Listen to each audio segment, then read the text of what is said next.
Hey guys, Sak here from SAKITECH, and in today's video I'm going to show you guys some really useful tips, tricks, and features for your Samsung Galaxy S20, Note 10, and S10 smartphones camera, and this applies to all the various models, the S20 Ultra, the S20 Plus, and so on and so forth. And in this demonstration, I'll be using a Samsung Galaxy Note 10 Plus. These phones have highly advanced cameras with a lot of features, and you should know how to use all the features to squeeze out the maximum benefit from your smartphone camera that you paid a lot of money for. Now, the very first thing I want to talk about has to do with the three different cameras. Now, as you know, you have three cameras on your smartphone. You have the ultra wide angle, you've got the standard wide angle, and you've got the telephoto lens that allows you to zoom in and zoom out.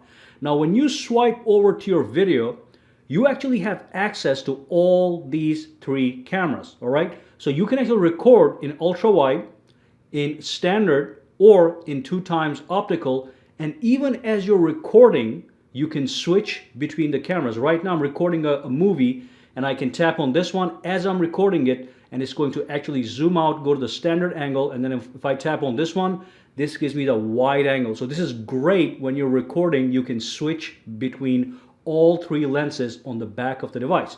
Now, this option is not always visible because it gets disabled under certain conditions. Now, let me talk about that.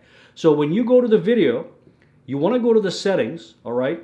And then what you want to do is you want to go to rear video size, and you want to make sure the resolution here is set to full high definition, FHD, at 30 frames per second, or at 4K 30 frames per second. Only under these two conditions are those three cameras available. For example, if I were to go to 1080p, which is full high definition, at 60 frames per second, when I go back out, I'm not going to actually have access to those cameras.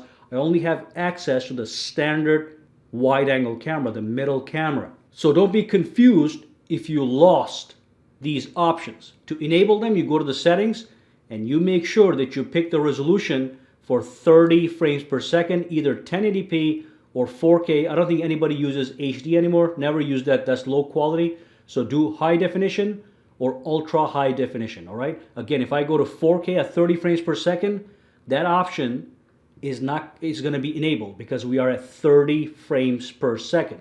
And if I go back in here, if I go to the 60 FPS, as you can see, if it says 60, it's 60. If it doesn't say anything, it's 30. Okay, so when I go to 4K UHD at 60 frames per second, those cameras are not going to be enabled. You're only going to get access to the middle camera.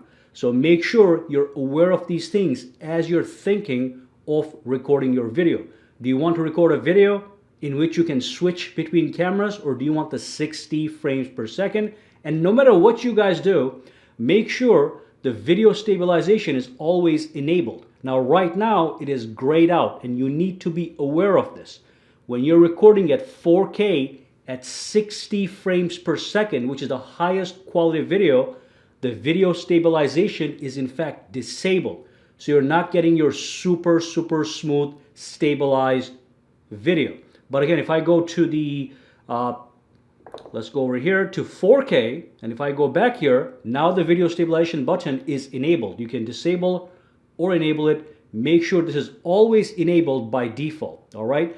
And then let me go back here, show you one more thing. At 60 frames per second, you still get video stabilization. Now, when I go to 1080p recording at 30 frames per second, which I have right now, stabilization cannot be enabled. However, if I go back out to the camera, what you can do is you can enable super steady stabilization, which is the best stabilization available. So super steady can be turned on, and you can use it in two cameras. You can use it at the standard wide and super wide, not in telephoto.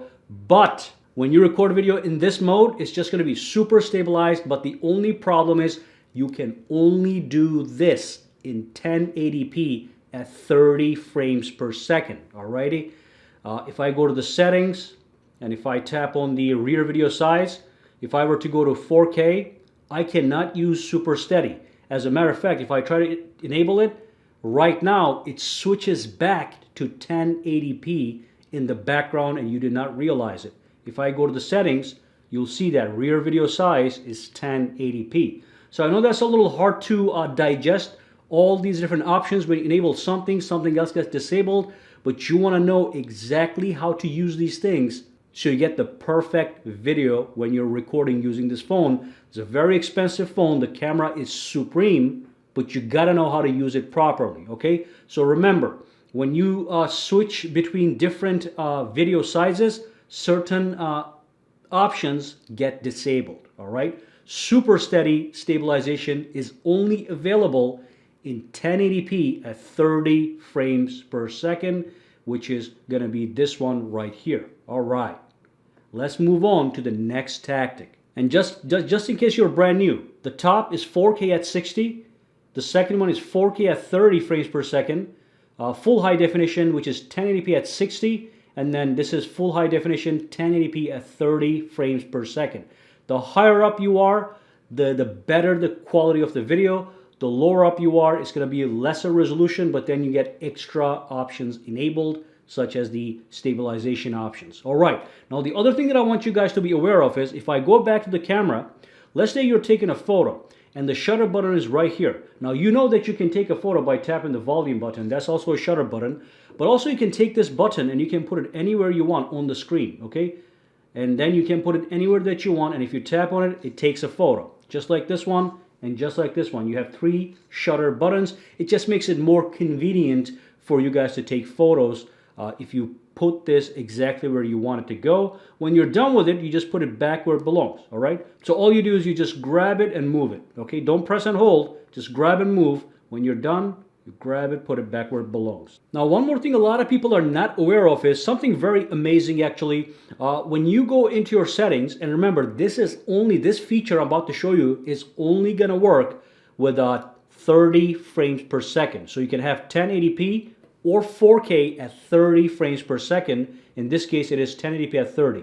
So let me show you what I'm talking about. It's amazing. So let's say you're out in the field. Maybe you are a car enthusiast. Maybe you got a kid and you're recording the sports activity of your child and he's running around, or maybe it's your pet. It's just running around and you want to make sure that you can take videos of it, but you want to make sure that the camera is always focused on your child or your pet or the car. So what you can do is let me just put an object here. I'm going to show you how amazing this thing is. So I'm going to put an object right here. I'm going to go to the settings. I'm going to make sure the tracking autofocus is enabled. So it says keep the camera focused on a selected subject even if they move. So this should be enabled. You should be at 30 frames per second. Now when you go out, let's say that's the object I want to track. I just tap on it. Now that object is going to be tracked. When I record the video, no matter where I take this object, the focus, as you can see, is going to follow that object wherever it goes. So this is a great way to maintain focus on a given subject, pet, kids, cars, whatever you want to record that is moving around. Look at that. The yellow icon is always tracking that thing right here. So make sure that you're also using this option, which is a fantastic option. It's actually a very expensive feature that you find in expensive cameras. One more thing that you want to do is a simple tip. You want to make sure your grid lines are always enabled. So when you tap on this one, when you go back out, you have a bunch of grid lines. Now these grid lines, as you can see, you have this, and this, and that. Just allow you to better align your photos or your videos as you're taking a photo. You want to make sure, if you want to put something in the center, you want to make sure it falls between those grid lines. And then boom, click capture, okay? So just a quick tip on that one. And one more thing, very important, if you're taking selfies with the selfie camera, sometimes you take a photo and you get a wrong selfie. What you want to do is you want to actually set a timer, like 5 seconds, okay? So if you are taking a selfie, first you frame yourself, then you press this button, and then you got 5 seconds to make sure that you're taking the photo in the right position. And of course, you can use this also for long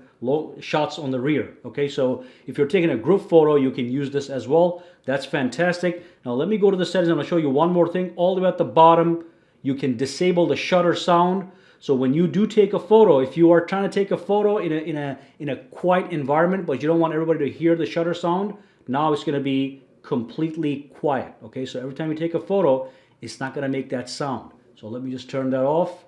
Look at that. completely silent. If I do turn that on all the way at the bottom, the shutter sound, then you get that sound, click, click, click, every single time, which can be annoying for some people. Now let's tap on this one. One more thing that you need to understand. If you go down over here, if you go to advanced recording options, what you want to do is you want to make sure this is disabled. The high efficiency video reduces the size of the final video. Okay, so you save some storage space if you have this enabled.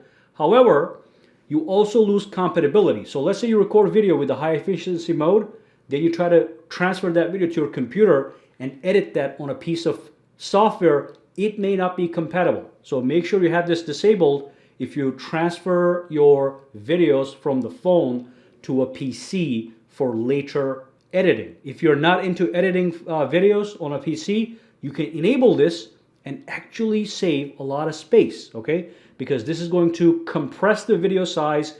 It's going to make sure it takes less storage space. Now then we have the zoom in microphone. So if you enable zoom in microphone, okay, and if I go to my video, this is just video option. So if you go to video, if you record something, and as you zoom in and zoom out, the microphone focuses itself to the zoomed in subject. So if you have somebody right here, let's say this finger is somebody and they're talking. As you zoom in onto the finger using this gesture here, okay, the microphone is going to focus itself here so you can hear better what the zoomed in person is talking about. So that's a very important option if you are into video making. I just want to make sure that you guys actually are capable of using this phone to its maximum capacity. Now one more thing, location tags. Make sure these are disabled or enabled based on your needs. Every time you have this enabled, and every time I take a photo, let me just take a photo right now, or a video, it will also save, using the GPS, the location of that photo, which is not good, all right? It could be, if I send this picture to you right now, on your own phone, you can find the location simply by swiping up. It's gonna give me the exact location of that picture. So I'm blurring this right now so you can't see exactly where I live. But if you don't do this, it's gonna show the exact location, exact coordinates of where you live or where you were at the time you took that photo. Now let me just give you one example here. Let me go back to the camera. Let's go to settings.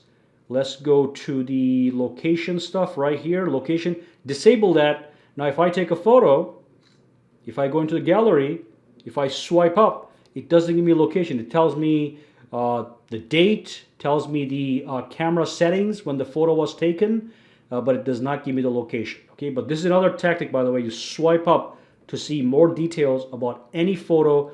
If you're a photographer, you get some in-depth details such as the aperture, the shutter speed, and all that ISO and all that good stuff. All right, so let's go back to the camera. So that's basically all the tips that I want to give you guys. I just want to make sure that you're aware of all these various features on your video, on your photo, what resolutions disable or enable what feature, and also other tips and tricks I gave you to maximize your ownership of the camera on your Note 10, Note 10 Plus, or even on S10, S10 Plus. If you have it, it's the same thing.